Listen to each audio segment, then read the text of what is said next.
tend to have a universal definition of what safety is. And safety tends to shift depending on our social relations and also conditions. So it depends on our relationships to others and our access to resources that help us live each day. So which means our vulnerability to safety, like from natural disasters, like that smoke outside, whether we have stable access to shelter, food, harm we experience from others, it's structured and it's based on who we are. So not only do we recognize that safety is relational and changeable, but we also have to recognize that we hold an illusion of safety. Our society creates an illusion of safety, and historically, that's been under the guise of more police and prisons. We passively delegate the responsibility for producing safety to police and our criminal punishment system. We have to talk about this politics of safety that plays upon our vulnerabilities and our fears. And it convinces us that we are never safe. If we want to begin more conversations that open up more possibilities for more safety, for more people, and to shift our core beliefs about public safety, we need to learn about why we equate safety with more policing.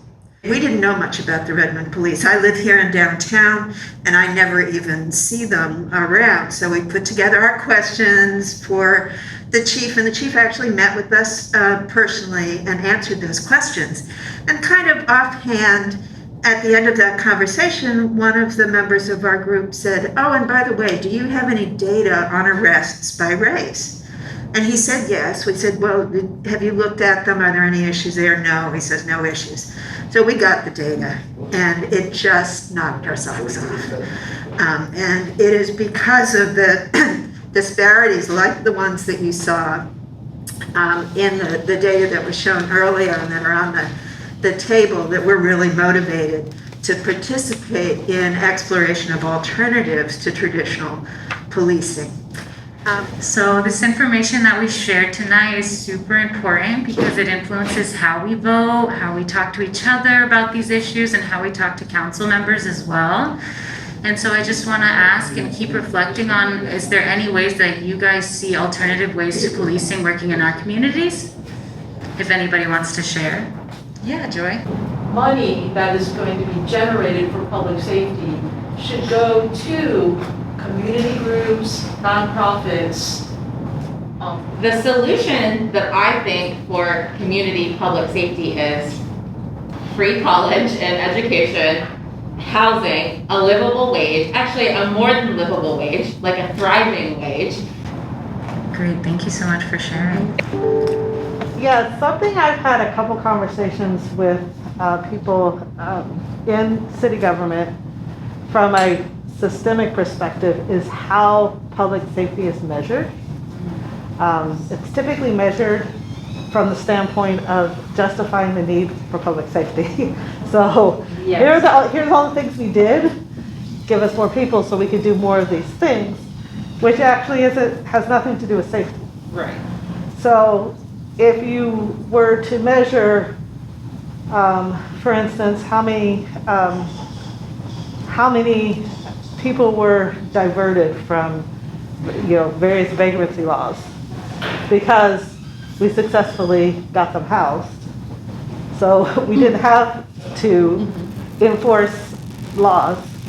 That would actually be a true measurement of public safety.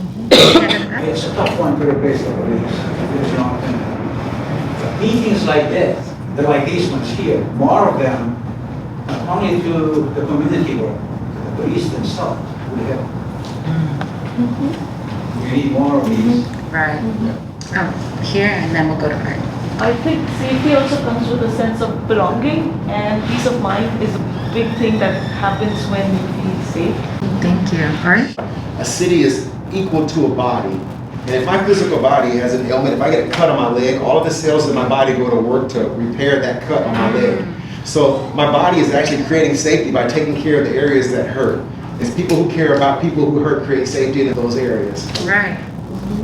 Right. There's a lot of power in community and working together, and that's how we make actual equitable and sustainable change. So thank you so much for sharing.